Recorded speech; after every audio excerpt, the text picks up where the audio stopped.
وكل كلام يقدح في الدين وهذا يعد كفرا كمن يقول الدين رجعية. Et toute parole qui est insultant envers la religion. Donc ça, en plus d'être un péché de la langue, c'est de la mécrance, comme vous le savez, c'est ce qu'on appelle un blasphème. Allah Ta'ala dit dans Surat At-Tawbah, وَلَئِن سَأَلْتَهُمْ لَيَقُولُنَّ إِنَّمَا كُنَّا نَخُوضُ وَنَلْعَبُ قُلْ أَبِاللَّهِ وَآيَاتِهِ وَرَسُولِهِ كُنتُمْ تَسْتَهْزِئُونَ لَا تَعْتَذِرُوا قَدْ كَفَرْتُمْ بَعْدَ إِيمَانِكُمْ. Si tu leur posais la question, ils répondraient, certes nous ne faisions que rigoler et que plaisanter, c'est-à-dire qu'ils prétendent jouer, soi-disant. Dis, est-ce que c'est de Allah, des ayats du Coran et de son messager dont vous vous moquiez? Ceci n'est pas une excuse reconnue en islam, la moquerie, le fait de jouer. Vous avez mécru après avoir montré la foi. Après avoir montré aux gens que vous êtes des croyants, et bien là on a la preuve que vous n'êtes pas des croyants parce que vous êtes moqués de Dieu ou du Coran ou du messager. Il y a d'autres ayats aussi dans le Coran. Innal ladhina kadhabu bi ayatina wastakbaru anha la tufattahu lahum abwabus samaa'i wa la yadkhuluna al-jannah hatta yarija al-jamalu fi sammil khiyat. C'est-à-dire certes ceux qui ont démenti les versets du Coran et qui ont fait preuve de prétention et de vanité et qui ont rabaissé le Coran, ils ne leur seront pas ouvertes les portes du ciel et ils n'entreront pas au paradis jusqu'à que le chameau il entre dans la tête de l'aiguille à coudre. Un chameau n'est pas rentré dans la tête de l'aiguille, dans le petit trou où tu mets le fil. C'est-à-dire qu'ils n'entreront pas au paradis. C'est-à-dire que si quelqu'un il se moque de l'islam, il n'est pas musulman, ou il n'est plus musulman s'il était musulman, et il doit retourner en islam en délaissant ce blasphème-là, et en témoignant, en disant l'attestation de foi, il n'y a qu'un seul Dieu, c'est Allah, et Mohammed, le prophète de Allah, pour retourner dans le rang des musulmans. C'est ça que tous les savants musulmans sont unanimes, que si quelqu'un il se moque de l'islam, ou de Dieu, ou des anges, ou de son messager, ou de la religion, ou du voile, ou de la sunna, bah lui il n'est pas musulman. Ou il insulte Dieu. Si quelqu'un il attribue à Allah un attribut des créatures, c'est considéré comme une insulte. Et ça c'est rapporté dans le hadith Sahih par Muslim, que Allah Ta'ala a dit لَقَدْ شَتَمَنِ ibn Adam وَلَمْ يَكُنْ لَهُ ذَلِكَ. Certes le fils de Adam m'a insulté et il n'avait pas le droit de faire ça. وَأَمَّا شَتْمُهُ إِيَّايَ قَالُهُ اتَّخَذَ اللَّهُ وَلَدًا. Et quand un insulte que l'être humain a fait à mon égard, c'est qu'il a dit que Dieu a un enfant. C'est-à-dire qu'il a attribué la paternité à Dieu, l'attribut des créatures, etc.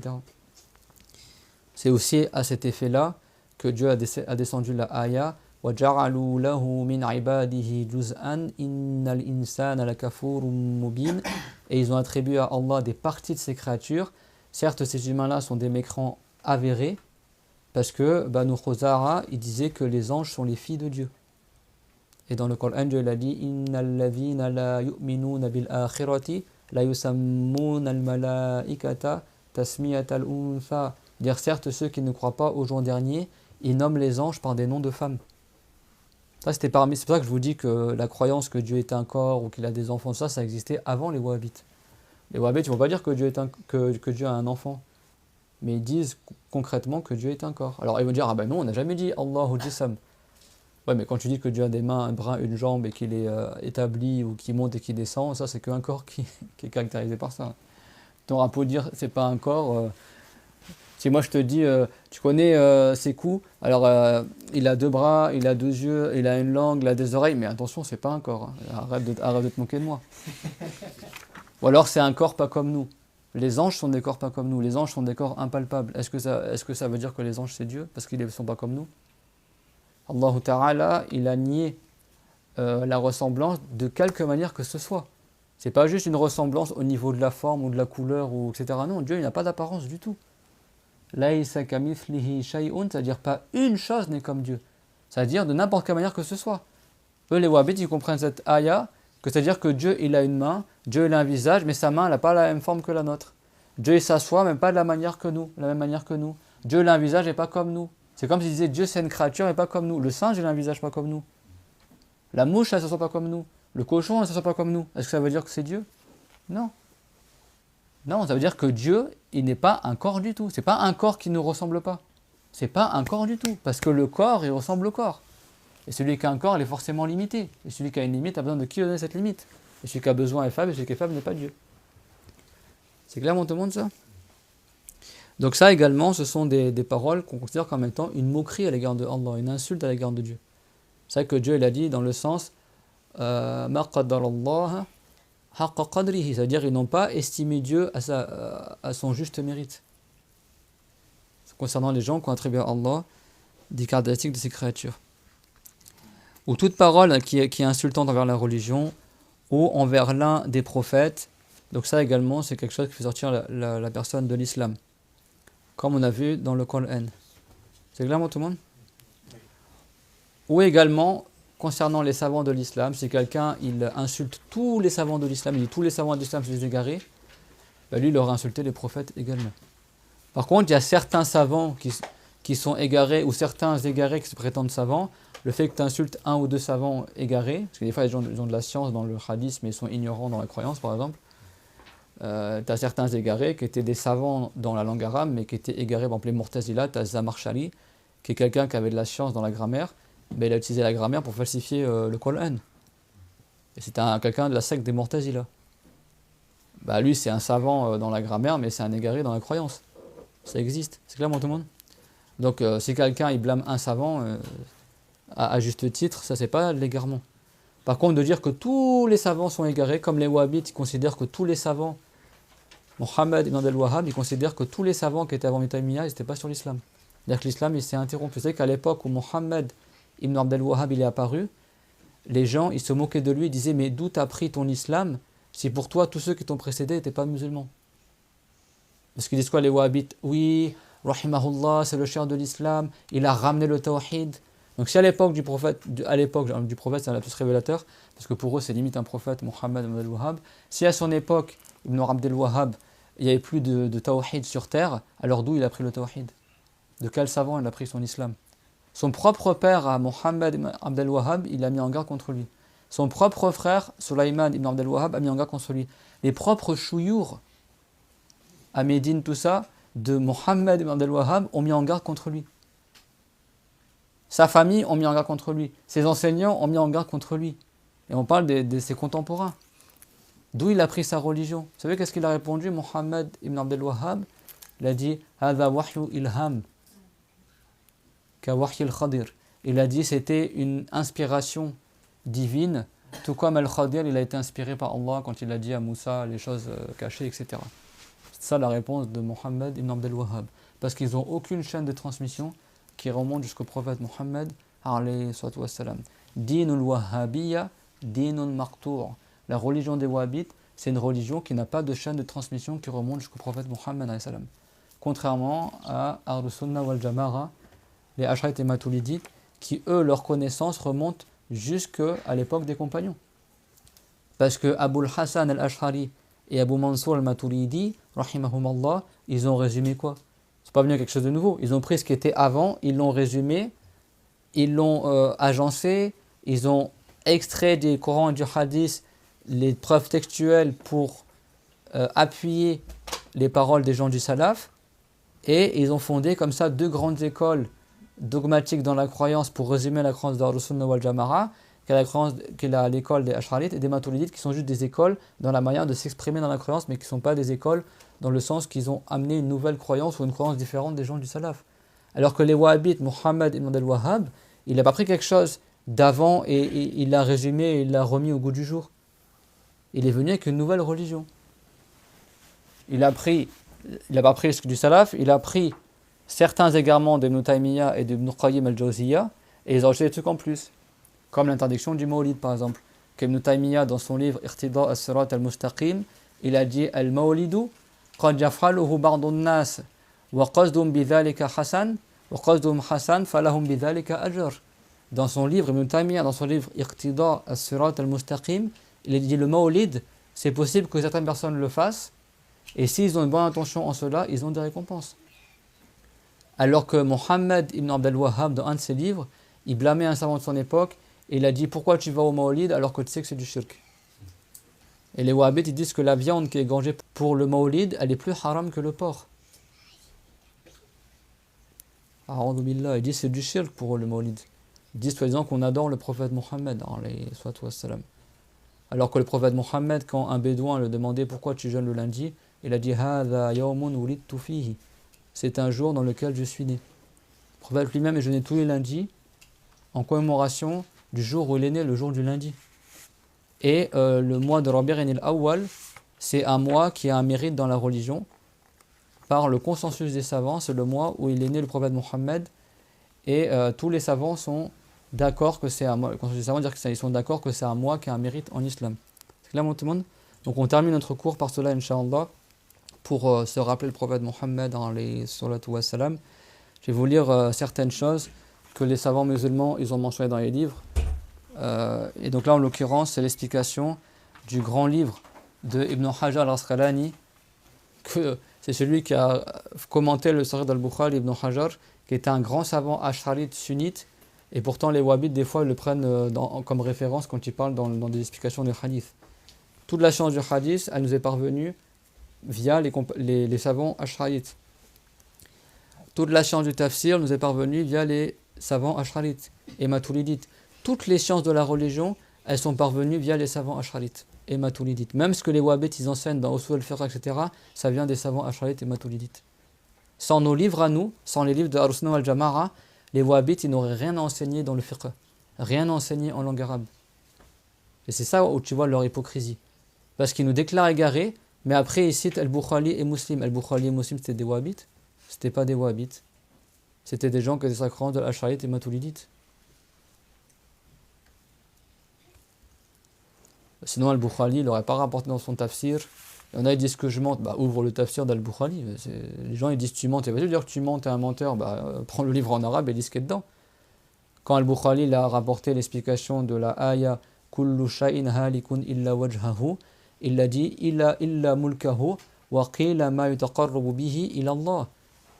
Illa mulkahu, tout périra sauf le wajh de Allah. Si Al-Bukhari c'était un wahhabite, il aurait dit sauf le visage de Dieu. Vous savez que ça c'était une secte dans le passé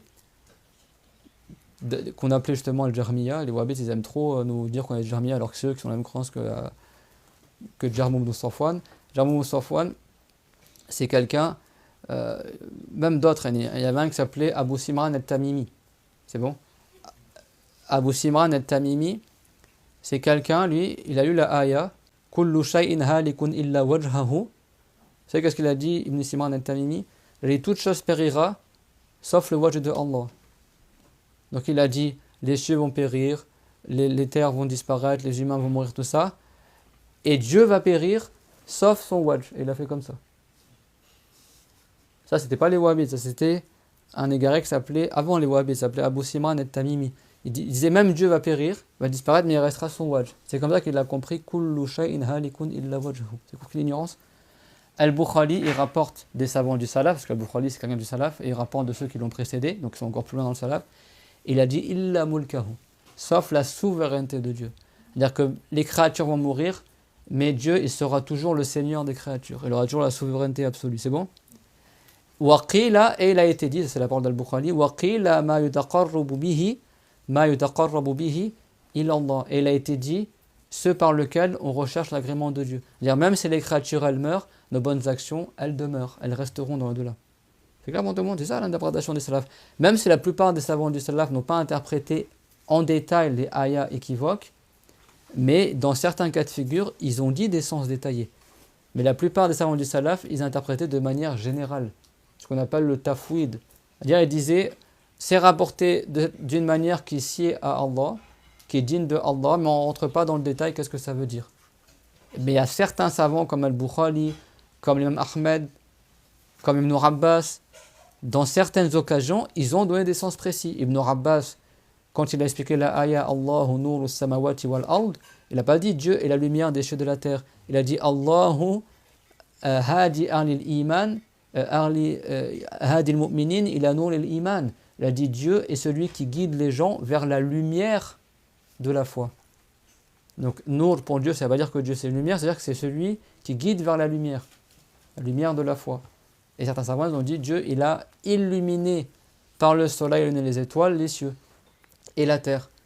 Donc il est Nour, samawati wal ard, il est le Nour des cieux de la terre, ça veut dire la lumière, ça veut dire le créateur de la lumière. Et ça c'est rapporté des savants du salaf. Et pour d'autres versets, beaucoup de savants n'ont pas détaillé non plus. Mais comme après l'époque du salaf, il y a beaucoup d'égarés qui se sont multipliés, et ben les savants, ils ont eu besoin de rentrer plus dans les détails parce que les gens devenaient de plus en plus faibles en langue arabe, donc ils avaient besoin qu'on leur explique plus en détail la théorie du Coran. Et aujourd'hui, c'est encore pire que cela. C'est pour ça que moi, qui ne suis pas un savant, parce que les savants aujourd'hui, je ne sais même pas qu'est-ce qu'ils font, beaucoup ils sont endormis, au lieu de parler, défendre la religion, on ne les entend plus. Je sais qu'il y en a qui font ce travail-là, mais malheureusement, ce n'est pas une majorité. Et ben, vous avez vu, dans les cours, des fois, on explique les figures de style, tout ça, parce que tellement les gens maintenant sont devenus faibles en langue arabe, et même en langue française, qu'ils ne savent même plus que les sens figurés, ça existe.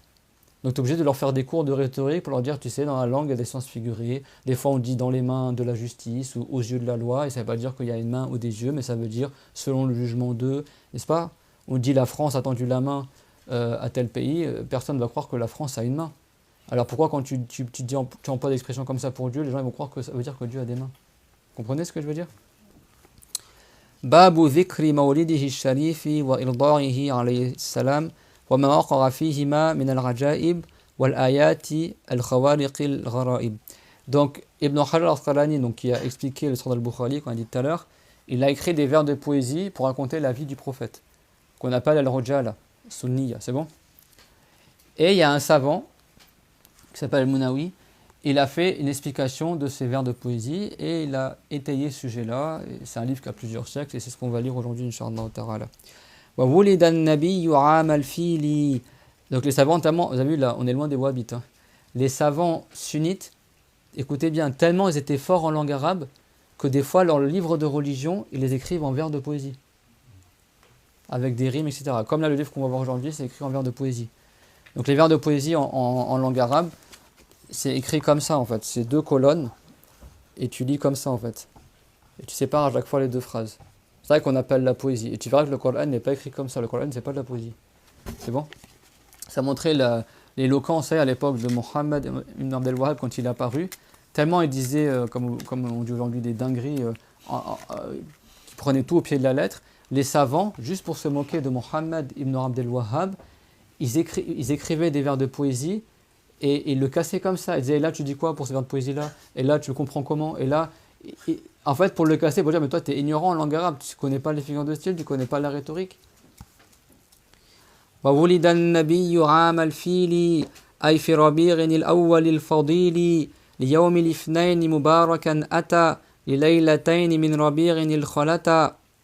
ربيع خلتا وقيل بل ذاك لاثنتي عشرة وقيل بعد الفيل ذا بفترة ب40 أو 30 سنة.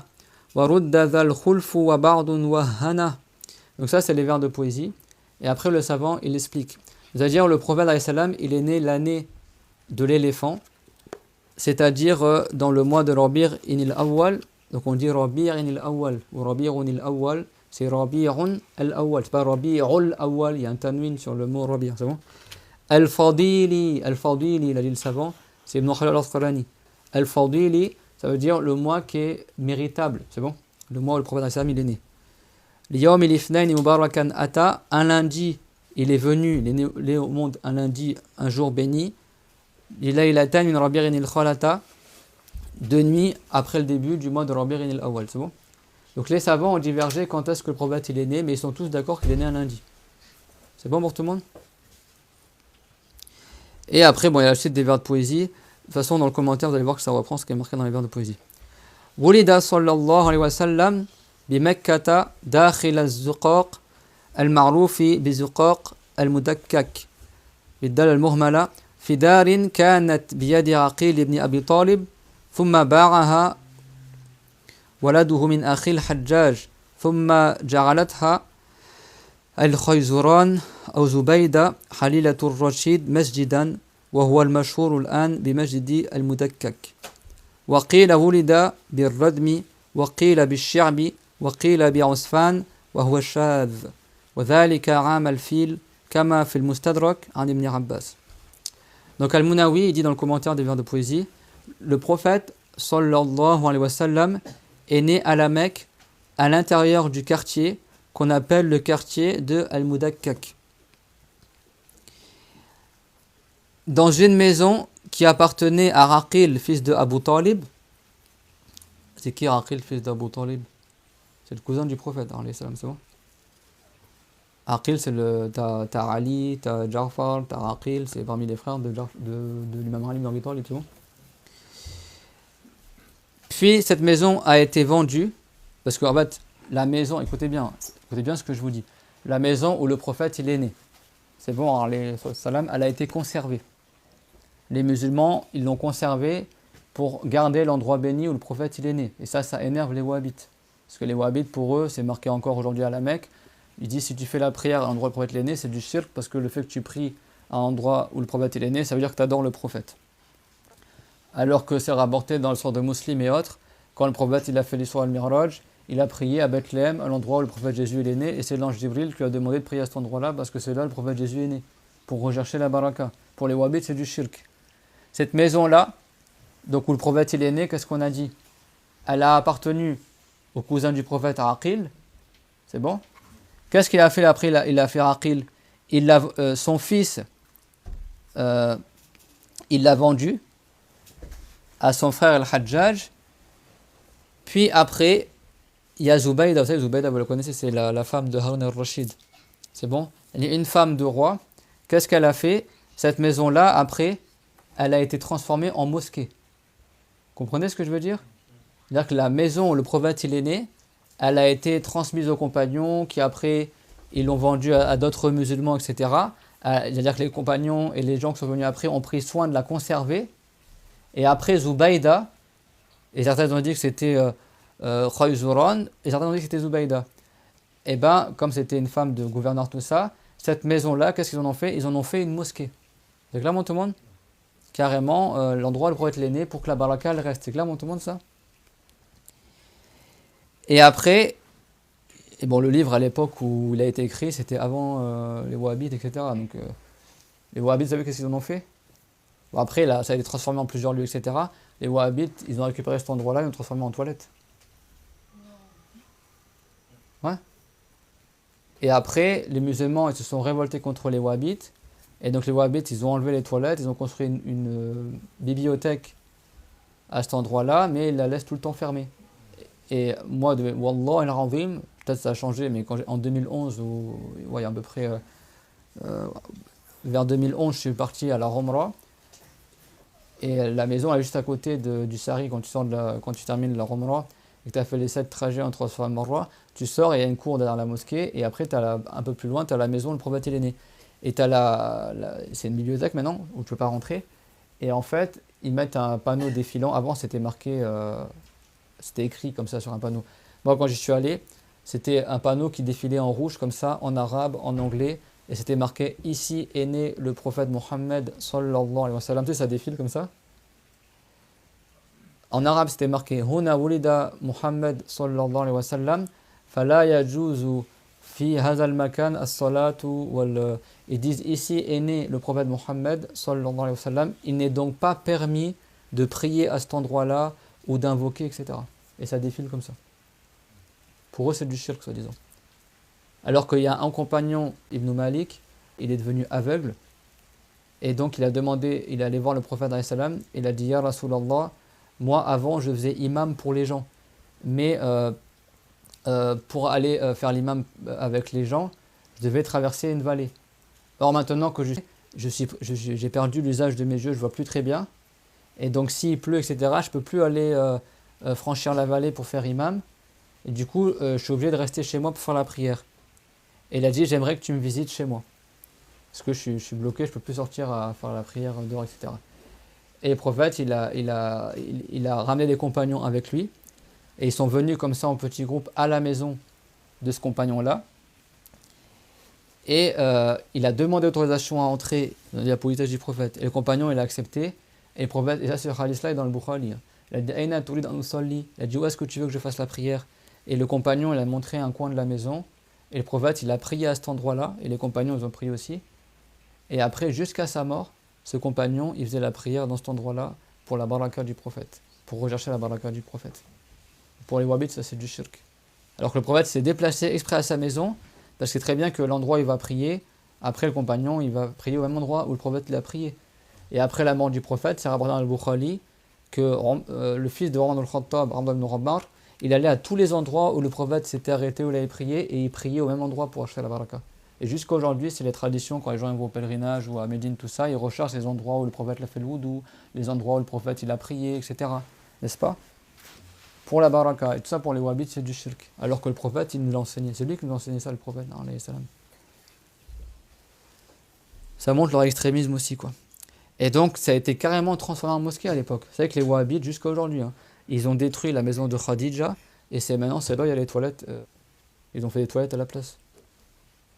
Et il y a plein de puits où le prophète il a fait le wudu, le prophète que les wahhabites ils ont détruit, où ils ont mis du goudron dessus, ils ont détruit énormément de vestiges musulmans, les wahhabites. Que Dieu nous préserve de leur mal, amin. C'est clair, donc ce quartier-là, on l'appelle le quartier de Al-Mudakkak. Au point que, regardez le savant, il a dit quoi? Wa huwa al-mashhur al-an bi majdidi Mudakkak. Il a dit, et l'endroit où le prophète il est né, c'est l'endroit qui est connu aujourd'hui comme étant la mosquée de Al-Mudakkak. À son époque, c'était encore une mosquée l'endroit. Maintenant, ça n'existe plus. C'est bon? Maintenant, ça n'existe plus, subhanallah. Et il a été dit que le prophète, il est né dans un endroit qu'on appelle Al-Radam. Certains ont dit qu'il est né à Shir, c'est des endroits à la Mecque. Mais ça, c'est pas les avis certains ont dit qu'il est né à Rosfan, et ça, c'est un avis qui est déviant. Et ça, c'est... Voilà, il y a plusieurs avis, mais l'avis qui est correct, c'est de dire qu'il est né à l'endroit qui est connu aujourd'hui, qui était à l'époque la mosquée de Al-Mudakkak. وَذَلِكَ عَامَ الْفِيلِ كَمَا فِي الْمُسْتَدْرَكِ عَنْ Ibn Abbas. Et il est né l'année de l'éléphant, tout comme c'est rapporté dans le Mustadrak par Al-Hakim. C'est clairement tout le monde? Du compagnon Ibn Abbas. Est-ce que vous savez pourquoi on dit l'année de l'éléphant, les enfants? Là, c'est l'histoire que j'ai préparée pour les enfants qui assistent au cours. C'est passé quoi l'année de l'éléphant? Tu sais, Ahmed? Mariam, tu sais ou pas? Sulaiman? Tu sais qui c'est? Alors, l'année de l'éléphant, c'est l'année où... Alors, il s'est passé quelque chose d'extraordinaire avant même que le prophète y naisse.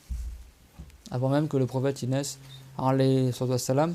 Et les savants ils ont dit que cette chose-là extraordinaire qui s'est passée, et on termine le cours sur ça, c'est quelque chose qui annonçait la venue du prophète et qui annonçait l'éminence de cette personne-là qui va arriver.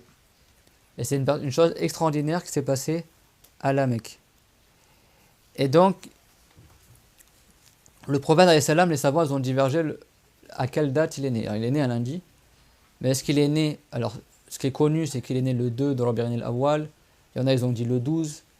Il y en a, ils ont dit autre que cela. Comme on le verra plus tard, il va citer après les avis, les dates, tout ça. Et le prophète, il est décédé le 12 de Rabi'in al-Awwal. Et la majorité des savants ils disent qu'il est décédé le 12. Et il y en a, ils ont dit autre chose, c'est bon? C'est que les wahhabites, tellement ils nous détestent, qu'ils disent, mais vous, quand vous faites le Mawlid, vous ne fêtez pas la naissance du prophète, vous fêtez son décès. Déjà, c'est pas parce qu'il est mort le 12 dans Rabi'in al-Awwal et qu'il est né le 12 dans Rabi'in al-Awwal, ça veut dire que nous on fête son décès. Déjà, est-ce que toi tu sais ce qu'il y a dans nos cœurs? Qui t'a dit qu'on fêtait sa mort? Tu sais, mais oui, ils pensent trop le mal à chaque fois. Même si c'était la même date, imaginons que le jour, parce qu'il y a divergence le jour où il est né, mais il n'y a pas unanimité, mais il y a une grande partie des savants qui sont d'accord qu'il est mort le 12. C'est bon? Donc les wahhabites ils disent, bah, quand vous faites le Mawlid le 12, donc ça veut dire que vous fêtez la mort du prophète. Déjà dans les pays musulmans, ils font le Mawlid pendant tout le mois dans le Rabi'in al-Awwal. C'est bon? Donc c'est pas que le 12. Et je vous pose juste une question, il est mort quand, Al-Hussein? Al-Hussein, le petit-fils du prophète, il est mort quel jour? Le jour de Ashura. Et le prophète ne nous a pas enseigné de jeûner le jour de Ashura. Pourquoi? Parce que c'est le jour où Dieu l'a pardonné à Adam, c'est le jour où Dieu il a sauvé Moussa de Pharaon, c'est le jour où Dieu il a sauvé le prophète du ventre de la baleine, le prophète Yunus, et c'est le jour où il a sauvé le prophète Nour, etc., n'est-ce pas? Donc c'est un jour de bien. Et il se trouve que ce jour-là aussi, le Hussein il est mort. Est-ce qu'on va dire que c'est haram de jeûner, de faire des actes d'adoration le jour de Ashura parce que c'est le jour où le Hussein il est mort, donc on fête sa mort? Personne ne va dire ça. C'est pas parce que le prophète il est né il est mort un lundi 12 dans le Rabi'in al-Awwal que c'est haram de faire le Mawlid parce qu'il est né aussi le 12 de Rabi'in al-Awwal. Comprenez ce que je veux dire? Ça, il y a des gens qui n'ont pas d'argument et cherchent les petites bêtes pour... Déjà, même si c'était le cas, que c'est la même date, qui t'a dit que nous on fêtait sa mort? Tu lis dans nos cœurs? Si moi je mets l'intention de fêter sa naissance, c'est pas parce que c'est le même jour que sa mort que ça veut dire que je fête sa mort. Quand je jeûne Ashura, est-ce que je le jeûne pour fêter la mort de Al-Hussein? Non, pourtant c'est le même jour qu'il est décédé. Nous, même si c'est le même jour qu'il est décédé, nous on jeûne pour une autre raison que son décès. Et ben, c'est pareil pour le Mawlid, même si c'est le même jour que quand il est né, il est mort, c'est pas pour autant que tu célèbres le jour de sa naissance, ça veut dire que tu célèbres sa mort. Vous comprenez ce que je veux dire? Pensez le bien un peu, au lieu de... ayez le bon soupçon. Et donc, cette année-là fameuse de l'éléphant, les Arabes avaient pour habitude de noter les dates par des événements historiques. C'est clair? Donc cette année-là, comme l'événement le plus connu qui s'était passé à la Mecque, c'était l'éléphant, ils l'ont appelé l'année de l'éléphant. C'est bon? Il y avait un roi chrétien qui était au Yémen. C'est bon? Qui s'appelait Abraha, fils de As-Sabbah al-Ashram. C'était un roi à la base qui était sous l'égide du roi d'Abyssinie, qui était An-Najashi, qui était un roi chrétien qui est rentré en islam, comme vous le savez, Najashi, qui n'a jamais vu le prophète, mais qui est rentré en islam à l'époque du prophète et qui est mort saint. D'accord? C'était un grand saint et qui est mort enterré en Éthiopie, et sa tombe elle est connue chez les musulmans là-bas, en Habasha, c'est bon? Mais à l'époque où il était encore chrétien, il avait sous ses ordres un roi au Yémen, As-Sanara, c'est bon? Ce roi-là chrétien, il était jaloux en fait que les Arabes, dans la Jahiliya, les Arabes continuaient à imiter leurs ancêtres musulmans à l'époque d'Ismaïl et continuaient à faire le pèlerinage à la Mecque. Mais sans être musulmans. Donc ils allaient à la Kaaba à la Mecque, c'est bon? Et donc tous les Arabes, une fois par an, de toutes les tribus, ils voyageaient, même les Arabes du Yémen, ils montaient, ils faisaient des kilomètres à pied ou à chameau pour tous se rejoindre à la Mecque. Même avant que le prophète il enseigne l'islam, c'est bon? Parce qu'ils imitaient leurs ancêtres musulmans de l'époque de Ismaïl, qui est l'ancêtre du prophète Mohammed. Et ce roi-là du Yémen, As-Sanra, qu'est-ce qu'il a fait? Il a construit une grosse église qu'il a nommée Al-Qulays. Al-Qulays, c'est bon?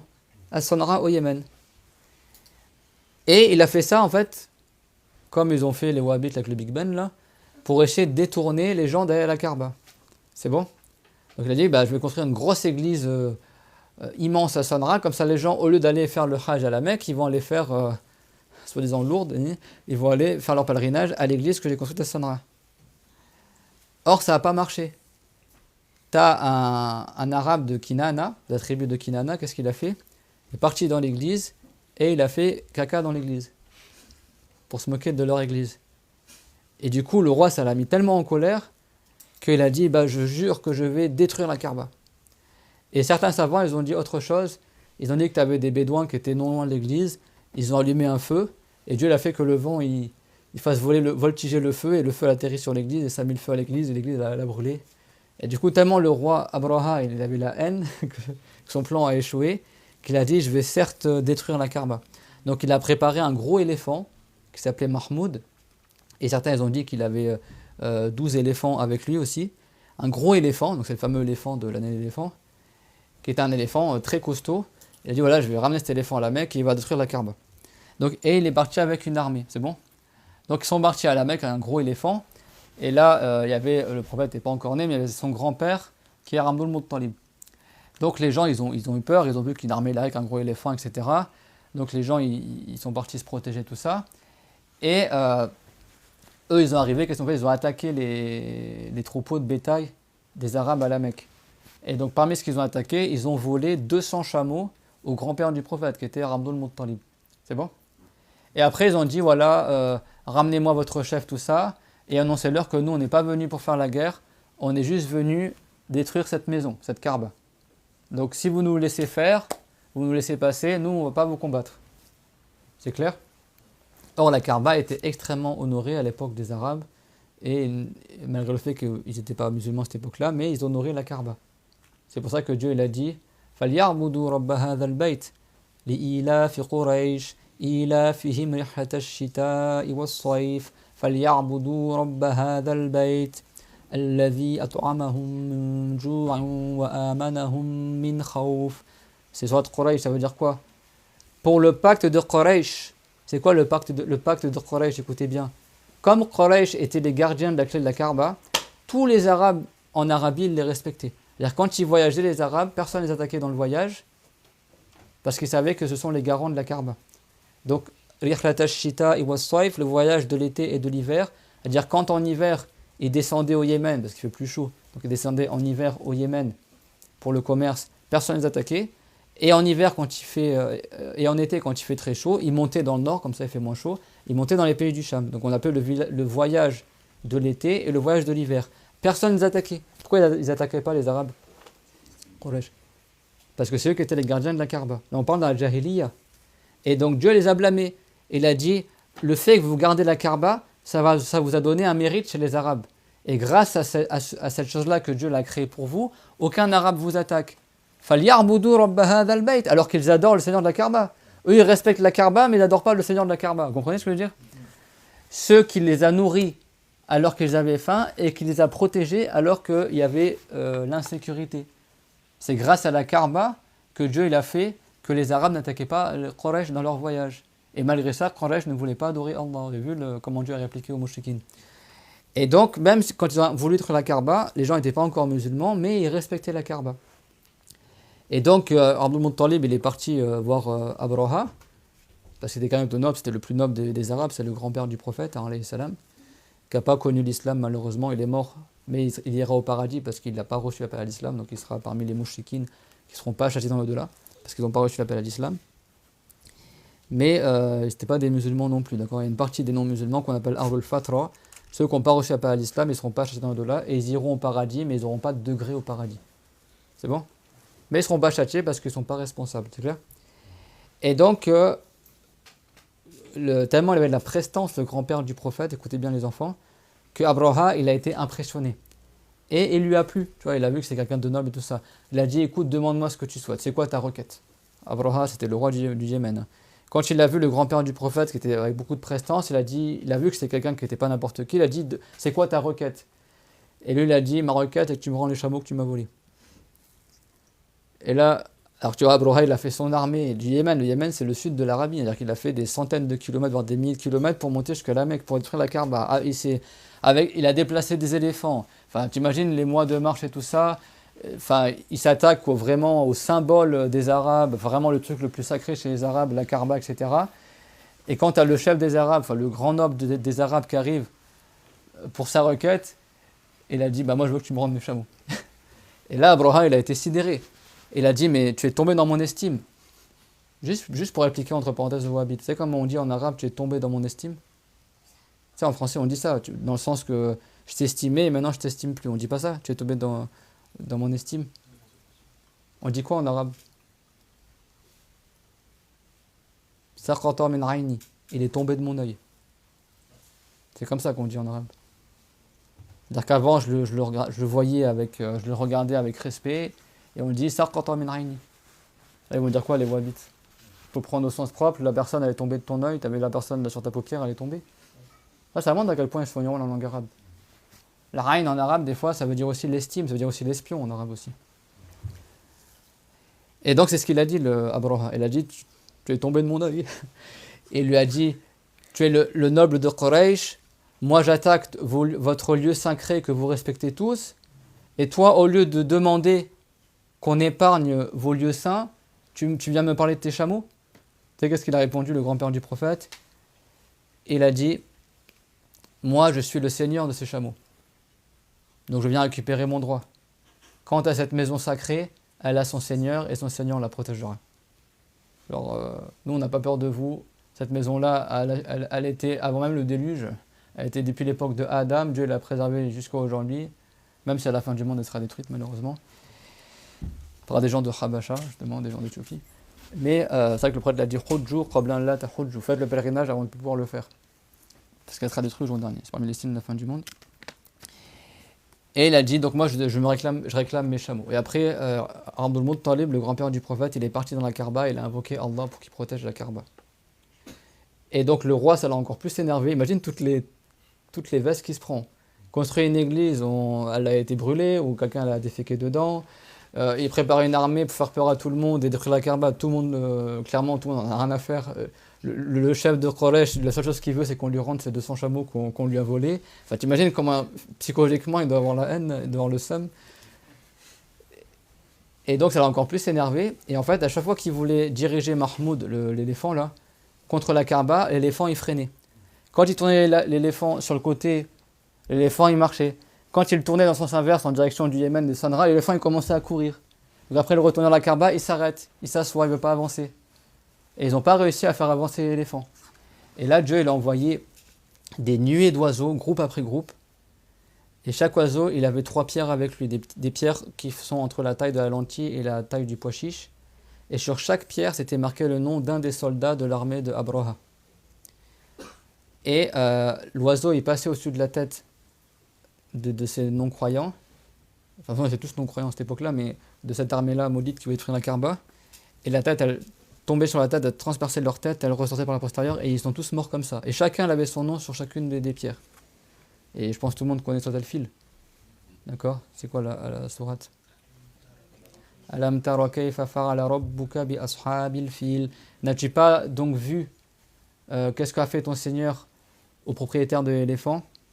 Alam yaj'al kaydahum fi tadlil. Dieu n'a-t-il donc pas fait que leur manigance soit perdue, que leur plan a échoué? Wa arsala alayhim tayran ababil. Et Dieu a envoyé sur ces gens-là tayran ababil, des oiseaux ababil. Ababil, les enfants, c'est un mot en arabe que les savants ont dit, il n'a pas de singulier. Ça veut dire groupe après groupe. Comme il a dit Ibn Abbas, groupe après groupe. C'est-à-dire que tu as un groupe d'oiseaux. C'est-à-dire que ce n'est pas un oiseau tout seul qui arrive, c'est des nuées d'oiseaux. C'est bon? Ababil. Tarmihim bihijaratim min sijil. Et que ces oiseaux-là, ils leur lançaient dessus des pierres de sijil. Sijil, certains savants, comme Ibn Abbas, il a dit c'est-à-dire de la terre mélangée à de la pierre. C'est bon? Et certains ont dit sijil, ça veut dire du mot le sijil en arabe, ça veut dire les registres. Ça veut dire que leur châtiment, il était prédestiné et enregistré, et leur nom était enregistré, c'est ces gens-là qui vont être châtiés. C'est bon? C'est des pierres qui étaient le châtiment, qui étaient enregistrés pour chacun d'entre eux. Chaque pierre elle avait le nom de ces personnes-là, c'est bon? Et certains ont dit que sijil, c'est un synonyme de sijjin. Sijjin, c'est l'endroit qui est au-dessus de l'enfer. Et donc, ils sont tous morts, ces gens-là, sauf le ministre de Abraha, qui lui, avec un tout petit groupe d'hommes, il a réussi à revenir vers le roi, et il a juste eu le temps de rapporter ce qui s'est passé, et il est mort devant ce roi-là. Et en fait, quand il marchait, son corps est disloqué, etc. Et à la fin, son cœur, il est sorti. Il a fondu comme une bougie, quoi. Et donc, c'était un dur châtiment. Et ça, c'était avant que l'islam réapparaisse avec le prophète Mohammed. Ça a calmé tout le monde, quoi. Et donc, c'est cette année-là que le prophète il est né. Et les savants, ils ont dit qu'en fait, cet événement éminent, ça a présagé, en fait, ça a annoncé la venue du prophète. Et ça a annoncé aussi que ce sera quelqu'un d'important qui défiera les Arabes, même si c'était avant son appel à l'islam et avant qu'il naisse. C'est clair, on te montre ça? Et donc, dans le Mustadrak de Al-Hakim, c'est rapporté que le prophète, il est né l'année de l'éléphant. C'est clair, on te montre?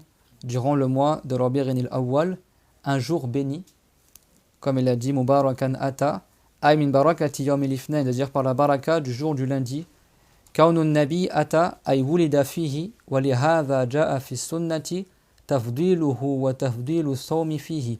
Il a dit parce que le prophète il est né un lundi et c'est pour cela qu'il est parvenu dans la sunna, dans les hadiths et la sunna que ce jour-là il a un mérite et que c'est méritoire en islam de jeûner le lundi. Fa fil mustadrak anna arabiyan sa'ala al-Mustafa an sawm al-ithnain faqala dhaka al-yawm alladhi wulidtu fihi. Et ceci, en effet, dans le Mustadrak, c'est rapporté qu'un bédouin a demandé à Al-Mustafa, au prophète concernant le fait de jeûner le lundi, et le prophète a répondu: voici le jour où je suis né et le jour où j'ai reçu la révélation. Wa fihi fil khabar wulida sallallahu alayhi wa sallam yawm al-ithnain wa nubbi'a yawm al-ithnain wa hajara yawm al-ithnain wa dakhala al-madinata yawm al-ithnain wa mata Yawm al-Ithnain. Et il est parvenu dans les hadiths que le prophète est né le jour du lundi, qu'il a reçu sa mission de prophète le jour du lundi, pas le même lundi, mais un autre lundi, qu'il a fait l'hégire un lundi, qu'il est rentré à Médine, il est arrivé à Médine un lundi, et qu'il est mort un lundi. Et sa naissance était à la levée de l'aube. Kama taqarrara tout comme elle a été confirmée dans les paroles des savants, donc 2 nuits passées après le début de Rabi'in al-Awwal, le 2 de Rabi'in al-Awwal. Selon l'avis le plus fort, selon la plupart des savants. C'est-à-dire il est né le 2 de Rabi'in al-Awwal. وَقِيلَ بَلْ وُلِدَ اثْنَتَيْ عَشْرَةَ لَيْلَةً خَلَتْ مِنْهُ. Et il a été dit qu'il est né 12 nuits après le début de Rabi'in al-Awwal, donc le 12 de Rabi'in al-Awwal. وَهُوَ الْأَشْهَرُ وَعَلَيْهِ الْعَمَلُ. Et cet avis-là, c'est l'avis le plus connu, et c'est cet avis-là qu'on applique. Ça, c'est pas moi qui le dis, c'est le Munawi qui dit ça dans son livre, c'est bon? لكن الأصح عند الجمهور الأول. Mais l'avis au niveau du degré de chaîne de transmission le plus fort, selon la plupart des savants, c'est le premier avis qui est né le 2. Il y a divergence. C'est vrai que les musulmans, ils ne cherchent pas une date en particulier, tout le mois dans le Rabi'in al-Awwal, ils célèbrent la naissance du prophète pour remercier Allah d'avoir envoyé le prophète Rahmatan lil alamin. Wa qila li Thaman, il a été dit qu'il est né le 8 de Rabi'in al-Awwal. Wa qila li Ashra, il a été dit le 10. Quand on dit qila, ça veut dire que c'est des avis qui ne sont pas forts. C'est clair? Wa qila li Sabra Ashrata, et il a été dit le 17 de Rabi'in al-Awwal. Wa qila li Thaman baqina minhu, les 8 dernières nuits avant la fin de Rabi'in al-Awwal, c'est-à-dire vers le 21, c'est bon? Wa qila wulida ba'da 'amil fil bi zamanin tawil, il a été dit qu'il est né longtemps après l'année de l'éléphant. C'est un avis faible aussi, mais certains ont dit qu'il n'est pas né l'année de l'éléphant, mais longtemps après. Wa huwa muradu an-nazimi bi qawlihi wa qila ba'da al-fil idha bi fatra, il a été dit, comme dans le vers de poésie, après l'éléphant d'une grande durée. وكان هذا بعد فترة طويلة بين وقعة الفيل وبين مولده واختلف في ذلك فقيل ب10 سنين وقيل ب40 وقيل ب30 وقيل ب50 وقيل ب55 يوما وقيل غير ذلك. Et il a été dit que c'était longtemps après l'année de l'éléphant. Certains ont dit que c'était 10 ans après l'année de l'éléphant. Certains ont dit que c'était 40 ans après l'année de l'éléphant. Certains ont dit que c'était 30 ans après. Certains ont dit 50 ans après. Certains ont dit 55 ans après. Et il a été dit autre chose que cela. Mais l'avis le plus fort, chez la plupart des savants, qu'est-ce qu'ils ont dit la plupart des savants? Qu'il est né l'année de l'éléphant. Donc on remercie Allah Ta'ala qui nous ait envoyé ce prophète éminent, que le meilleur des prophètes, sallallahu alayhi wa sallam, celui pour qui la dunya a été créée, parce que Dieu a créé la dunya, il ne l'a pas créé si ce n'est pour faire apparaître le prophète Mohammed, que Dieu l'a dit wama arsalnaka illa rahmatan lil alamin, nous t'avons envoyé que en tant que miséricorde pour les humains et les djinns. Et donc c'est lui qui nous a fait connaître l'islam, la bonne croyance, les choses sur l'au-delà, les choses du passé, le Coran et les miracles, et grâce à lui on a connu la vérité et on adore Allah Azza wa Jal. Donc en tant que remerciement pour Allah Azza wa Jal, c'est très peu de se rappeler du prophète, ne serait-ce que durant le mois de Rabi'in al-Awwal, et d'évoquer longuement sa vie et son mérite, et toute l'année aussi, d'accord? Mais le mois de Rabi'in al-Awwal, comme on dit les savants, al-Fadili, qu'est-ce qu'il a dit Ibn Hajar? C'est pas Ibn Hajar, c'est al-Iraqi, d'accord? Je suis trompé dans le savant qui a écrit le livre, c'est al-Hafiz al-Iraqi, parce que tu es un savant du hadith, ça que j'ai confondu entre les deux. Les deux, c'est des Hafiz dans le hadith, d'accord? Mais là, c'est Abu Zulrata al-Iraqi, celui qui a écrit les vers de poésie. Il a dit quoi concernant le mois de Rabi'in al-Awwal? Al-Fadil, le mois qui est méritable. Tout ce mois-là, il est béni parce que c'est un mois dans lequel est née la meilleure des créatures, alayhi salatu wassalam. Et comme il est né un lundi, eh ben, le prophète nous a enseigné de jeûner tous les lundis. Donc si c'est permis de jeûner tous les lundis pour se rappeler la naissance du prophète, ben, c'est permis chaque année de célébrer la naissance du prophète en racontant ses miracles, en racontant son mérite, durant chaque année le mois de Rabi'in al-Awwal ou en dehors de ce mois-là. C'est clair, mon tout le monde? Donc ce n'est pas une mauvaise innovation, c'est une innovation de bien, parce qu'elle renforce l'amour que les musulmans ils ont pour le prophète Mohammed alayhi salam.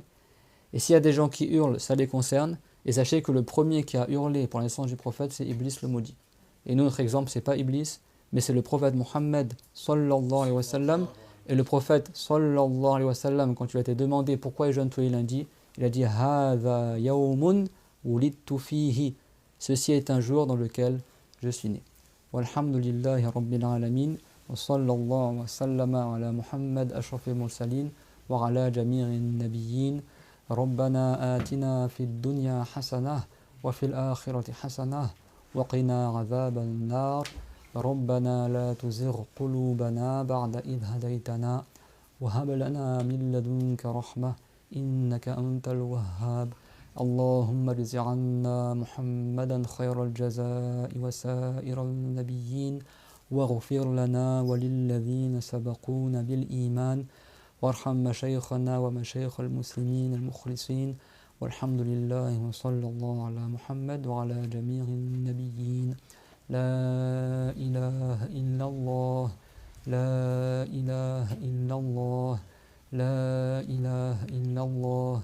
اللهم صل على محمد وعلى آله وصحبه وسلم. اللهم صل على محمد وعلى آله وصحبه وسلم. اللهم صل على سيدنا محمد وعلى آله وصحبه وسلم. رب اغفر لي وللمؤمنين والمؤمنات رب اغفر لي وللمؤمنين والمؤمنات رب اغفر لي وللمؤمنين والمؤمنات وبارك الله فيكم وأحسن الله إليكم. Et barakallahu fik à ceux qui ont suivi le cours aussi dans le live. Barakallahu fik.